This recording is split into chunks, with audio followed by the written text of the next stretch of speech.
Собираются ли делать дорогу к профилю головы Ленина? Достопримечательность города, а дорога как после бомбежки. В настоящее время по данной автодороге конкретных планов по ремонту пока нет, потому что у нас ремонты либо капитальные ремонты дорог производятся за счет средств муниципального дорожного фонда.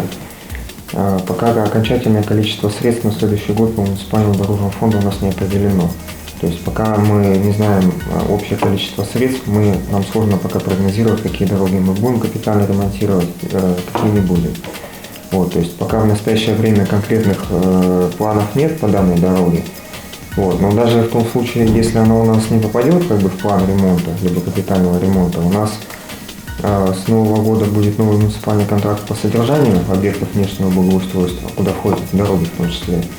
То есть в любом случае, если дорога будет требовать ремонта хотя бы ямочного, то в рамках контракта по содержанию, в принципе, после обследования весеннего вполне можно будет произвести, к примеру, ямочный ремонт.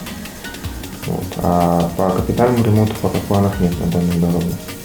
Сергей, все будет, правильно я понимаю, все будет зависеть от денег. Выделят ли деньги? Если выделят деньги в следующем году, то как бы будет, если нет? Да, там даже правильно говорить не выделят, а в муниципальный дорожный фонд поступают средства из различных источников, бюджетных, небюджетных, даже вплоть до безвозмездных поступлений третьих лиц. Мало ли инвесторы вдруг появятся. И, соответственно, это все собирается в общий котел, и уже исходя из этого мы рассчитываем свои силы. То есть пока у нас на текущий момент окончательная сумма на следующий год не ясна. Это где-то ближе к Новому году мы уже определим.